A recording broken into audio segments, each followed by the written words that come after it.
Hello, this is Lori, and I am going to show you today how to do a couple of things with Leah France templates. In particular, I'm going to be working with Leah France Country Patches 10, and the reason for that is because there are two different sets of lines, and I want you to see exactly how they are and what you could do with them. You can see I've already started filling in a couple of photos on this page, and of course I can bring up more. I'm doing Control Alt G, or you could use Command Alt G if you're on a Mac to group and fill in the spaces. But over here I want to show you the lines. You have one line set here that is visible. You can see that the little eyeball doesn't have the line through it. And this is PSE 2018. Depending upon what version of PSE you have, it might be a little bit different the way it looks. But with this particular version, you've got the little eyeball with no line in it, which means you can see it. And if I deselect, you can see that one at the bottom went away. And then these up here with the plus beside them is a different set of lines. And right now they are not visible with the diagonal across the eye. So if I just make one of them visible, you can see how those look. And the lines the whole way around, if I made those all visible, would look like that. So I'm just going to deselect again that one for the moment, and I'm just going to show you now how to fill in the lines with a color or a paper. To begin with, I've already pulled over some papers from a kit. I'm using Mag's Graphics Old Ball Game kit. If I want to fill in those lines in particular with a paper, I can grab the paper and I can drop it on top of the line. I do have to make sure that it is on top, and I can again Control Alt G, and that will do just that one.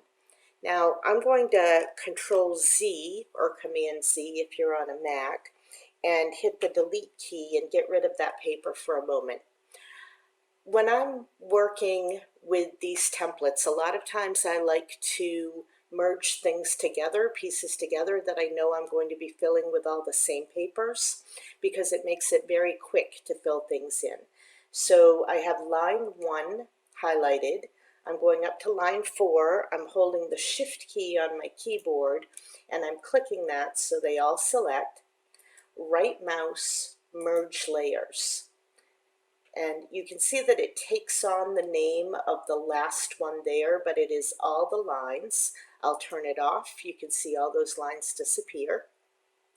Now if I grab my paper and I make sure it's on top of the line, I can Control Alt G and they're all filled in.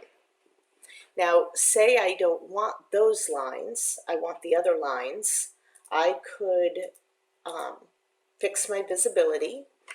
Again, I could hold my Shift key and merge layers, and then I would take my paper, pull it up, and Control Alt G again, and it gives it a slightly different look. So if I make these invisible, you can see the bottom, and visible, and you can see the top.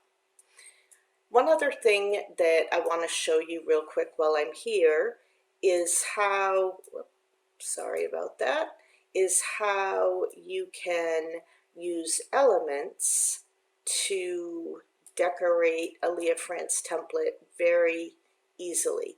So right now I am sizing this to fit into the square perfectly, and then I'm going to grab a paper to put behind it so that it covers that pink square. So again, Control Alt G, I do a lot of that. I'm going to put a paper on the background, so I just pull that over. That one might be a little bit too busy. Let's delete that and just pull over this one to give it that little bit of texture It's always cool to use a textured paper and just pull it over the background, even if it's still the white or the whitish, or there are ways that you can use filters to texturize your own background, but we'll get into that on a different one. Again, if I wanted all of these to be the same paper, I can go up to where they are and use my Shift key again, merge layers, and bring in, I'm not quite sure which paper I want, but let's try this one. Bring it in, Control-Alt-G, and this makes it very, very fast to fill in all of these myriad little pieces. I'll merge layers on that one, and let's just see how this looks. That might work okay. I'm going to make those arrows all a little bit smaller by resizing that paper, making sure that I don't go up into the design. And I can fill in that last photo, but what I want to show you here, see how this kind of merges into that background paper? This is where I'm going to use a style, and I'm going to use a shadow. Now I have different shadows, but the one that is part of the program, drop shadows, I could go right there and I could just add a drop shadow. If I want, when I go back to layers, I can double click, and then I can also change that shadow so that maybe it's a little bit softer or however I want it to look. But shadowing is more a lesson for another day. This is where I'm going to end right now. The main thing is I wanted to show you merging, and that there are those two layers of lines that you can change depending upon the look you want. Have fun with it. Bye-bye.